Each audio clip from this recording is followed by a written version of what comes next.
In a world before the internet, before high-definition satellites, and long before television sat in every living room, the world was silent. But in the frozen heart of the Soviet Union, people were listening. The year was 1959, the height of the Cold War. Deep inside a restricted Soviet research facility known as the Pulkovo Observatory, a group of scientists had one job: to listen to the void of space. For months, it was nothing but static. Hiss, crackle, silence. Until one night, the needles on the monitors didn't just flicker, they danced. It wasn't white noise. It wasn't a solar flare. It was a rhythmic, pulse-like signal, clear, organized. One of the engineers joked, "If this turns out to be people, I'm quitting my job tomorrow."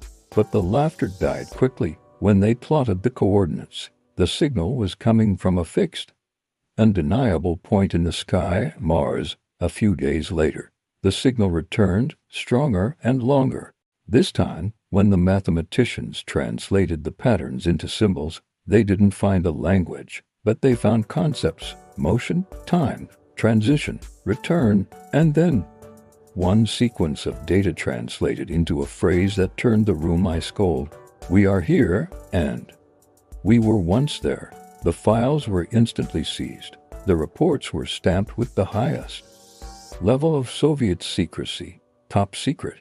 The Pulkovo incident was buried under the weight of the Iron Curtain. Decades passed. After the collapse of the Soviet Union, leaked documents surfaced. In the margins of a dusty folder, a scientist had scribbled a chilling realization. The signal isn't a call for contact. It behaves like an old recording or a reflected echo. Think about that.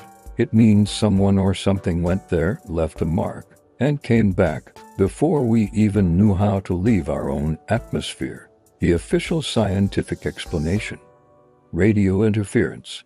But the signal never happened again. Not before, and not since. It was as if the sender said what they had to say and then vanished. There's an old technician who used to work at that Russian observatory. He never believed the alien theory. He used to tell anyone who would listen, "We didn't hear Martians that night. We heard the echoes of humans who beat us there."